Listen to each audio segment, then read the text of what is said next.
Hey, salut la gang, Jess the Harvesting Frog. Aujourd'hui, je vais faire une vidéo qui va pas, j'espère, du moins, j'espère qu'il fera pas une espèce de grosse polémique ou qu'il créera pas beaucoup de chicanes. Au contraire, le but de tout ça est de vous présenter un peu peut-être ma façon cartésienne d'évaluer un collectible ou même un comic book, à savoir si c'est un grail, à quel point c'est un grail, puis peut-être même, je me suis même dernièrement mis à utiliser les mint numbers sur cette charte de potentiel des grails. Donc je vais vous présenter tout ça. Donc yeah, that's it. On va faire tout de suite un petit tour disclaimer time, puis on va jumper au sujet directement. Donc, n'oubliez pas, je ne fournis aucun conseil personnel, financier ou d'investissement dans ce vidéo. Le seul but de ce vidéo-là est de vous partager mon expérience et mes façons de procéder et d'évaluer tranquillement des collectibles, etc., Vivi, NFT, crypto, etc. Donc, n'oubliez pas, vous devez absolument faire vos propres recherches puis consulter des experts financiers pour vos investissements. Donc, pour commencer, mon but est de, comme je disais au début du vidéo, n'est pas de créer de la chicane ou de vous dire qu'est-ce qui est un grail ou pas un grail, quelle est la popularité de certaines pièces. Le but de tout ça est justement juste de vous partager mon approche cartésienne quand je vais évaluer le potentiel d'un grail. Okay? Donc, je vous présente ma charte du classement du potentiel des grails, ok? Je vous lis l'avertissement en haut parce que je pense que c'est très important que tout le monde comprenne ce que j'ai mis dans l'avertissement d'en haut. Ensuite, on va pouvoir embrayer un petit peu sur ma vision de tout ça. Bien entendu, quand on va évaluer un NFT, un comic book ou bien un low mint number avec soit cette charte-là ou éventuellement, vous allez voir qu'il y a d'autres choses à évaluer après coup. C'est juste l'évaluation de base pour savoir où les classer, puis peut-être pour pouvoir les comparer un versus l'autre. Donc, avertissement. Le seul objectif de cette image est d'encourager la création d'un dialogue entre les collectionneurs en proposant une échelle de classement du potentiel des Graals. L'échelle de classement de la popularité, celle de gauche, vous allez voir, okay, étant totalement subjective pour chacun. Il appartient donc à chacun d'entre nous d'en arriver à une conclusion et à une évaluation qui nous plaise à nous-mêmes et, bien entendu, à la majorité. Le but de cette échelle de classement est de créer des discussions, un bon dialogue sain et de pouvoir peut-être nous permettre de comparer ensemble les grails. Donc pour commencer, il y a une échelle de popularité sur la gauche qui vous permet d'évaluer de façon globale. Si exemple je vous parle de, je vais donner un exemple avec Spider-Man, ok, parce qu'on l'a ici en arrière ici, juste ici, ok. Oui. Si je prends l'exemple de Spider-Man, bien entendu, sa popularité est généralement majeure. Okay? C'est un des plus les caractères fictifs le plus connus dans le monde. Okay? Peut-être que certaines personnes vont dire moi je pense que sa majorité est plus moyenne. Bon, ben, si quelqu'un croirait que sa popularité est plus moyenne, bien dans ce cas-ci, je vous dirais, c'est pas très compliqué. On va classer, on va être capable de s'entendre sur le fait que moi je juge que c'est majeur, toi tu juges moyen, on va mettre la popularité à haute, comme ça on arrive à un consensus entre nous deux. Si exemple, il y en a un qui dit majeur, l'autre moins haute, ben là, on vient de classer, exemple, entre deux catégories de popularité comme ça. Je pense que ça nous permet d'éviter tous les quiproquos. Ensuite, il y a des tiers qui sont établis dans le bas qui commencent à 2 éditions ou moins de mint number, puis on progresse en augmentant quand même de façon substantielle. Là, petit disclaimer encore une fois, si vous voulez mon avis, en bas d'un tiers 6 ou même un tiers 5, personnellement, j'ai pas l'impression que c'est ce qu'on va appeler un grail. Même un tiers 5 et moins à 300 éditions et moins, j'ai un peu de peine à dire que c'est un grail, parce qu'un graal ou un grail, comme on le dit en anglais, généralement c'est jugé comme une pièce unique ou un duo de pièces qui vont ensemble, ou je sais pas si vous comprenez, souvent ça va être c'est quelque chose qui est pas mal plus hot que ça.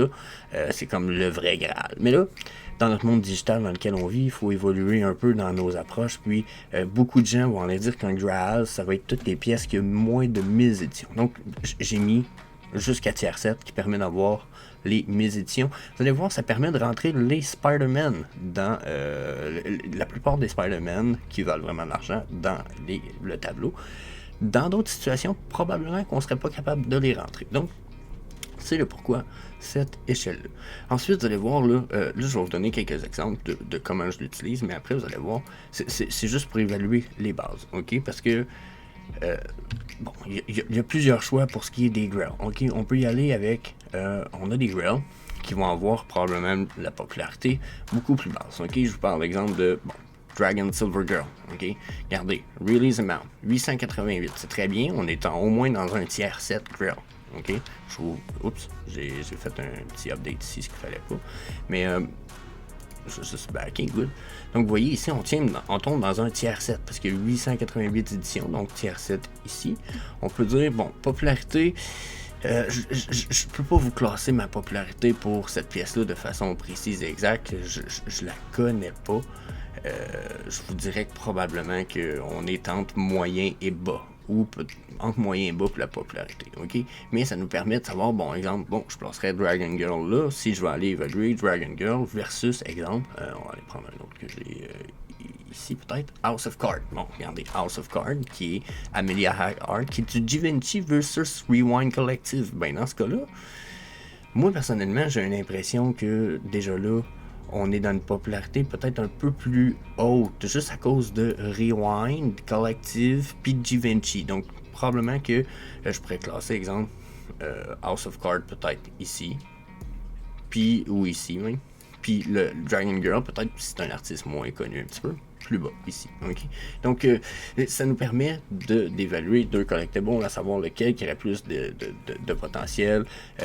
Ensuite, il faut qu'on embraye sur d'autres choses, là, bien entendu. Ensuite, il y a une chose importante à prendre en compte comme utility. Bon, si je compare House of Cards avec Dragon Girl, House of Cards, il a déjà été promis qu'il allait avoir des utilities de liées avec ça. Donc, on parle d'un potentiel VV-verse ou réalité augmentée dans le futur, peut-être meilleur. Donc là, c'est sûr que dans notre charte, le potentiel devient différent. Ok, peut-être que Dragon Girl, mais encore là, c'est là où il faut faire vos recherches, sauf que ça vous permet d'avoir une base. Là, je compare des pièces peut-être pas très connues, puis qui ont des mint numbers sensiblement normales. Tu sais, si je sortirais un Labbit ici, ça serait la même chose. Mais il y a peut-être des pièces dans le même genre. Regardez, 450, professeur autonome. On est dans les... oui, attendez un petit peu, je ne vous l'ai pas caché.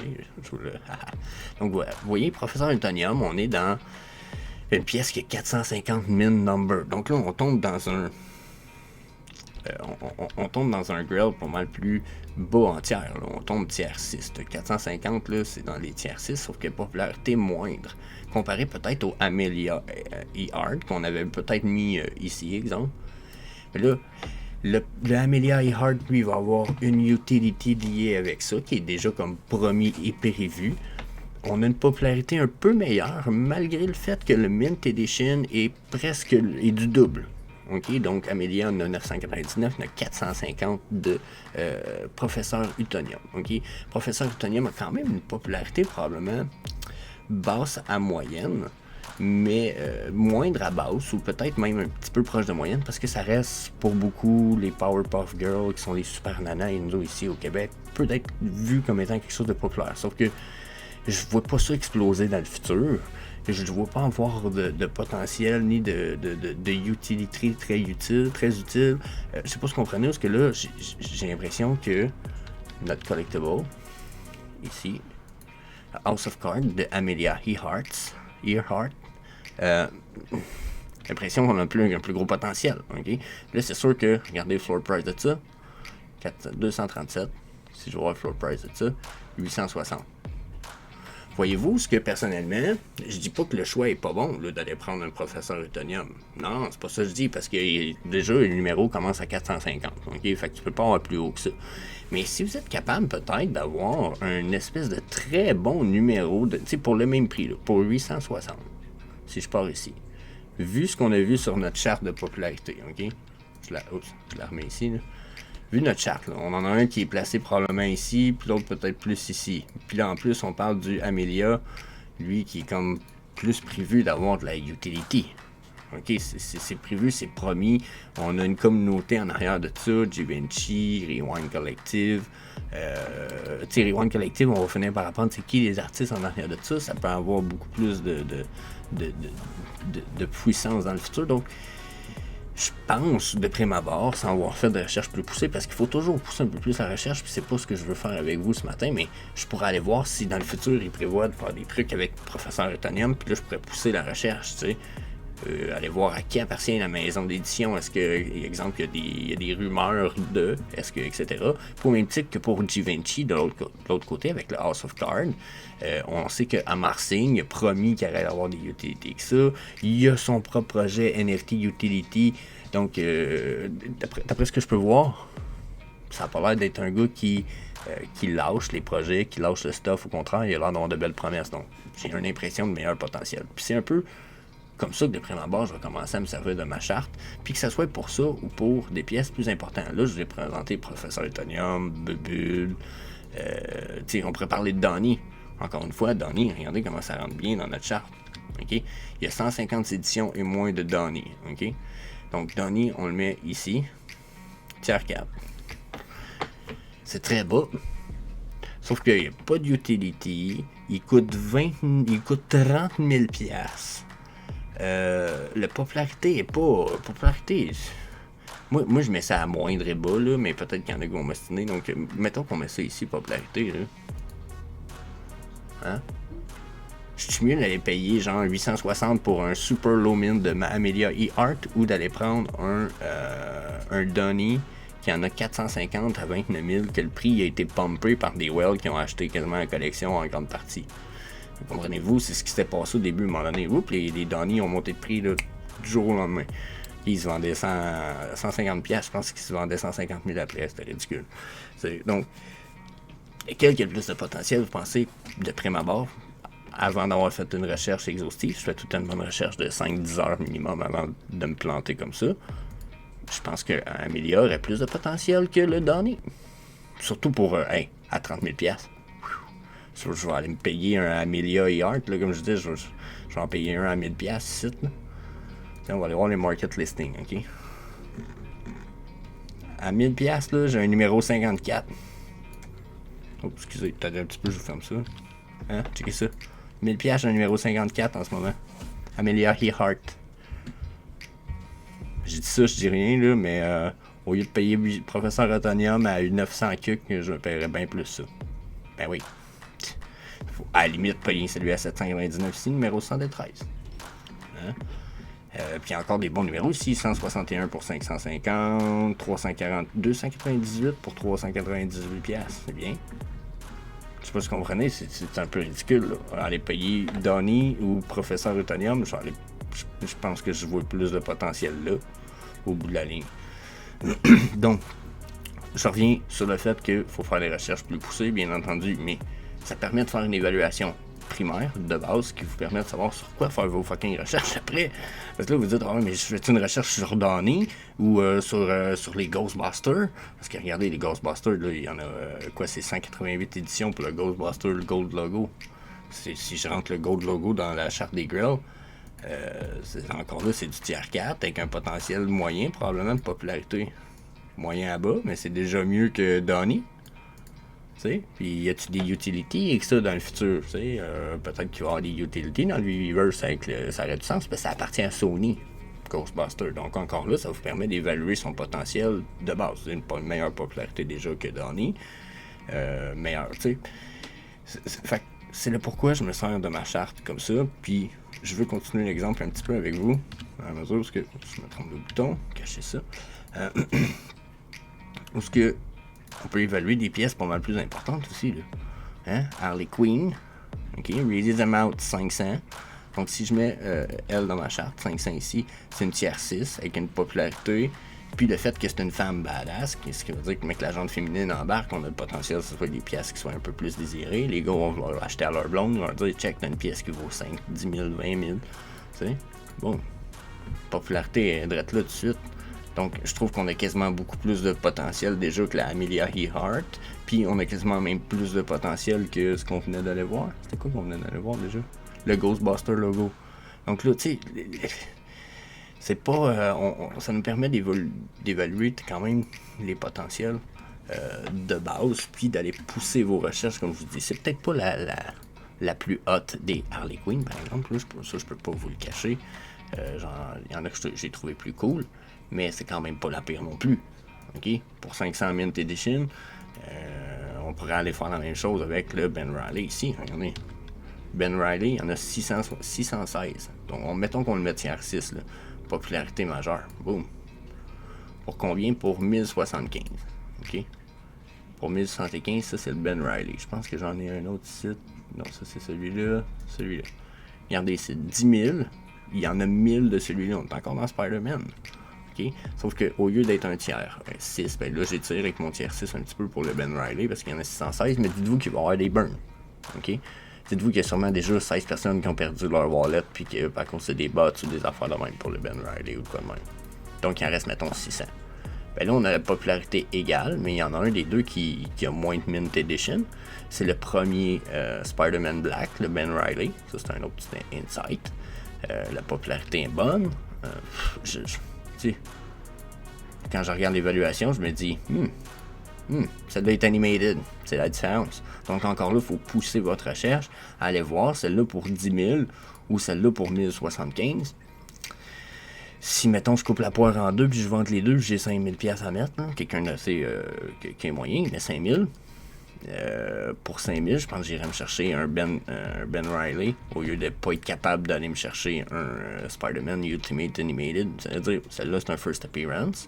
C'est vrai, mais ça, c'est un first appearance de Ben Riley. Ça reste first appearance, si je me trompe pas. On va voir le market listing. Je disais, si je vais pour un à 5000, là, je peux sûrement avoir de quoi de très très beau. Là. À 5005, j'ai un 442. J'ai un 106 pour 3009. Regardez, même moins ça. J'ai un 57 pour 3007. Vous ne réussirez jamais à avoir un low mint comme ça avec le Animated Spider-Man super rare. Là. Donc, rendu là, tu sais, à 3007, vous en achetez deux, puis deux super low mint, là. Regardez ici, là, les plus bas que vous allez avoir, là, c'est 9000 pour un 840. Donc, si vous voulez mon avis, c'est comme ça que je commence à évaluer mes grills, puis à comment je les évalue, à savoir qu'est-ce qui vaut la peine d'être mis ou pas, ou d'être acheté ou pas. Donc, that's it la gang, ça fait le tour. J'en ai rajouté au montage, mais ça avait pas vraiment de valeur. Donc, dites-moi ce que vous en pensez dans les commentaires ci-bas. Puis, on en rejase, à savoir est-ce que ça vaut la peine de l'utiliser. Perso, je l'utilise quasiment tous les jours quand j'évalue un NFT, mais quand même. Dites-moi ce que vous en pensez. I'm desperately trying to give more value to every person I ever cross paths with and never ask for anything in return. That is literally the framework of my life. My great hope is that I can bring more value to people than they bring to me, and I'm never in a dire situation where I ever have to ask for anything in return.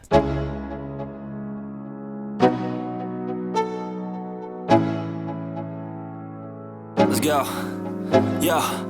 I'm like an addict, do I gotta have it. I ain't even playing, got a really bad habit. If it moves, gotta grab it, fuse like a magnet. Lose, won't have it till I'm doomed in a casket. I ain't playing, got a weird mind. If you work 8 hours, I'ma work 9. If the shit tastes sour, you should taste mine. I'ma stay in power for a long time.